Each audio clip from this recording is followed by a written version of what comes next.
চিন্তা করে দেখেছেন কখনো যে আজকে গোটা বিশ্ব জগতের 180 কোটি মানুষ একজন ব্যক্তির আনুগত্য অনুসরণ করে, তার নাম কি? মুহাম্মদ সাল্লাল্লাহু আলাইহি ওয়াসাল্লাম। 180 কোটি মানুষ আনুগত্য অনুসরণ করে, তাকে ভালোবাসে নিজের জীবনের চাইতেও বেশি। অথচ এই ব্যক্তিকে আমরা কখনো কোনোদিন নিজের দুই চোখ দিয়ে দেখি নাই। কেউ দেখেছেন নবীকে? আল্লাহর রাসূলের সঙ্গে সাক্ষাৎ হয়েছে? এমন একজনকে আমরা ভালোবাসি যাকে দুই চোখ দিয়ে দেখা তো দূরের কথা, তার অডিও কণ্ঠ, ভয়েস সাউন্ড যে কেমন, তার কণ্ঠ কেমন ছিল, কোনোদিন আমরা তার কণ্ঠ শর্ট শুনি নাই। এমন একজনকে ভালোবাসি যিনি কেমন দেখতে আমরা ধারণা করতে পারি না। এমন একজনকে ভালোবাসি যার বাড়ির দূরত্ব থেকে তার বাড়ির দূরত্ব মদিনা, বাংলাদেশ থেকে প্রায় 7 থেকে 7.5 হাজার কিলোমিটার দূরে, এত দূরত্ব আছে রাস্তার। তারপরে সে ব্যক্তিকে আমরা নিজেদের প্রাণের চাইতেও বেশি ভালোবাসি কি বাসি না? যার ভাষার সঙ্গে আমাদের ভাষারও মিল নেই। আমাদের বাংলা ভাষা, তার আরবি ভাষা, ভাষাটাও বুঝি না। এই ভাষা শেখার জন্য, তাকে জানার জন্য পৃথিবীতে লক্ষ কোটি কোটি মাদ্রাসা খুলে রাখা হয়েছে আরবি ভাষা শেখার জন্য। শুধু তিনি কি বলেছেন এটা নিজের মাতৃভাষায় বোঝার জন্য আরবি ভাষা 10 বছর 15 বছর ধরে মাদ্রাসাতে শিক্ষা গ্রহণ করা হচ্ছে। হচ্ছে কি হচ্ছে না? আজকে এত বড় আয়োজন কার জন্য? লক্ষ লক্ষ টাকা খরচ করে আজকে আয়োজন করেছেন। বাংলাদেশে আজকে না হলেও প্রায় শতাধিক এরকম আলোচনা সভা মণ্ডপ সাজানো হয়েছে। কার জন্য? বক্তাদের জন্য না। কার জন্য করেছেন? শুধুমাত্র আল্লাহর নবী আলাইহিস সালামের ব্যাপারে কিছু আপনাদেরকে বলবো, আপনারা শুনবেন। সেই ব্যক্তির সম্পর্কে জানার জন্য আজকে লাখ লাখ টাকা খরচ করে এত মাহফিল, এত আয়োজন, এত মসজিদ, এত মাদ্রাসা, নিজের জীবন নিয়ে আমরা লড়াই করছি কি করছি না? অথচ তাকে কখনো দেখি নাই, তার কণ্ঠস্বর শুনি নাই। তার বাড়ির থেকে আমার বাড়ির দূরত্ব 7.5 কিলোমিটার। তার ভাষার সঙ্গে আমার কোনো ভাষার কোনো মিলই নেই।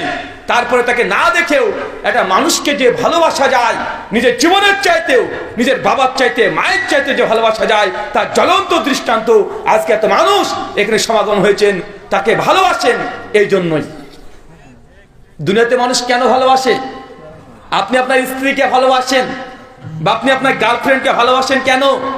কারণ তার সৌন্দর্য আপনি পাগল হয়ে গেছেন, তাকে বাহ্যিক দিক থেকে ভালো লেগেছে, তার ফেস কাটিং এটা ভালো লেগেছে। আপনি গার্লফ্রেন্ডের জন্য জীবন দিতে প্রস্তুত হয়ে যান কেন? কারণ তার কিছু একটা ভালো লেগেছে। অন্য মানুষকে আপনি ভালোবাসেন কেন?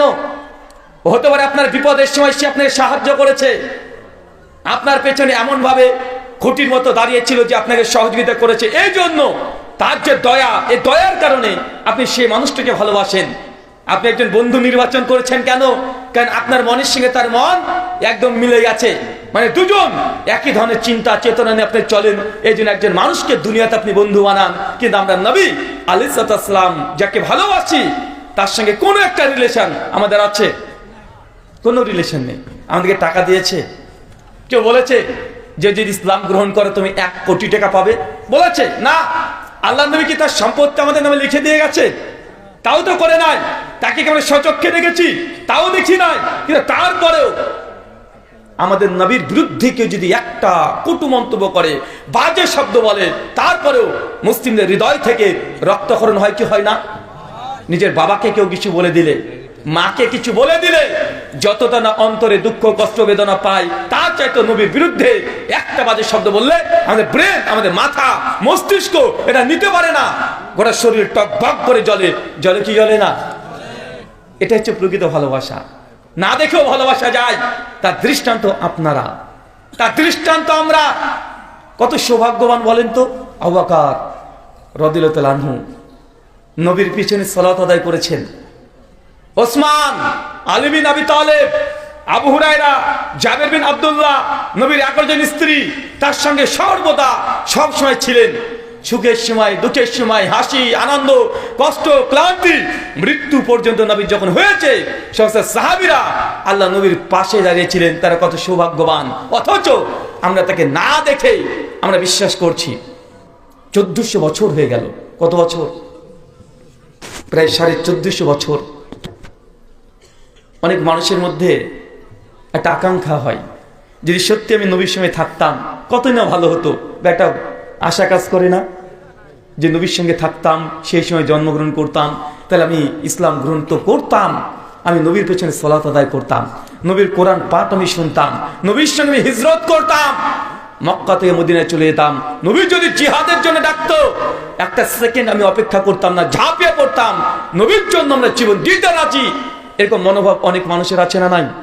কিন্তু আল্লাহ সুবহানাহু ওয়া তাআলা আমাদের তাকদীরে সেই সময়টা রাখে নাই, সেই সময় রাখে নাই। তার দুনিয়া থেকে বিদায় নেওয়ার প্রায় 1450 বছর পর আমরা জন্মগ্রহণ করছি। এই জন্য আল্লাহ নবী বলছেন, যারা আমাকে দেখে আমার সঙ্গে থেকে যারা ঈমান এনেছে তারা যতটা নেকি পাবে, আমার পরবর্তী উম্মত যারা আমাকে দেখে নাই কিন্তু আমার প্রতি ঈমান আনবে, তাদের তোমাদের চাইতে ডবল নেকি দিয়ে আল্লাহ পূর্ণ করে দিবেন। কত সৌভাগ্যবান আমরা একদিক দিয়ে, তারা একদিক দিয়ে সৌভাগ্যবান। সাহাবীরা নবীকে দেখেছে, তার পেছনে নামাজ পড়েছে, কোরআন পাঠ শুনেছে, মক্কা থেকে মদিনা হিজরত করেছে, 25 থেকে 27টা যুদ্ধে জিহাদে অংশগ্রহণ করেছে, তারা তো সৌভাগ্যবান। কিন্তু আল্লাহ নবী আমাদেরকেও মাহরুম রেখে যায় নাই, আমাদের কথাও তিনি চিন্তা করে বলেছেন, আমার পরবর্তী উম্মত যারা আসবে, যারা আমাকে না দেখে বিশ্বাস করবে, শুধু আমার কথা তাদের কানে যাবে যে একজন ব্যক্তি দুনিয়াতে এসেছিল মরুভূমির মধ্যে, সেই মানুষকে এসেছিল শুধুমাত্র পরিত্রাণ দেওয়ার জন্য, আমার কথা শুনে যারা আমার প্রতি ঈমান আনবে, আল্লাহ সুবহানাহু ওয়া তাআলা তাদেরকে তুই ডবল নেকি দিয়ে পূর্ণ করে দাও। আমাদের নবী আমাদেরকে নিয়ে চিন্তা করেছে, আপনার ভালো লাগে না শুনতে? তিনি ভুলে যাননি, তিনি মনে রেখেছেন কবে কে আসবে, তাদের কথাই তিনি মনে রেখেছেন। আমরা হচ্ছে সেই ব্যক্তি, সেই মানুষ যারা না দেখে বিশ্বাস করেছি, তাকে ভালোবাসি। আল্লাহ নবী এই জন্যই কিছু ইবাদত আমলে কথা বলে দিয়েছেন, যারা নবীকে না দেখে বিশ্বাস করেছে কিন্তু পরবর্তী সময় উম্মত যদি আসে, এমন কিছু ইবাদত নবী শিখিয়ে দিয়েছেন যে ইবাদতগুলো করলে জান্নাতে যখন আমরা প্রবেশ করব, আল্লাহ সুবহানাহু ওয়া তাআলা নবীর প্রতিবেশী সঙ্গী হিসাবে আমাদেরকে জায়গা দিয়ে দিবেন। আবু বকর তো দুনিয়াতে নবীর সঙ্গী হয়ে গেছে, পাশেই বাড়ি ছিল। ওমর বিন খাত্তাবের তো বাড়ির পাশে বাড়ি নবীর, সাহাবীদের তো নবীর বাড়ির পাশে বাড়ি ছিল, আমাদের সৌভাগ্য হয় নাই। কিন্তু আল্লাহ নবী তারপরে জানিয়েছে, না, আমার উম্মত যারা আমাকে দেখে নাই কিন্তু আমার প্রতি ঈমান এনেছে, এমন কিছু আমল যদি তারা করে যে আমলের বরকতে আল্লাহ সুবহানাহু ওয়া তাআলা জান্নাতে চিরস্থায়ী আমার সঙ্গী তারা হয়ে যাবে। আমরা নবীর সঙ্গী হতে চাই তো? কে কে চাই একটু হাত তুলি তো। মাশাআল্লাহ, আল্লাহ তুমি কবুল করো, আমিন।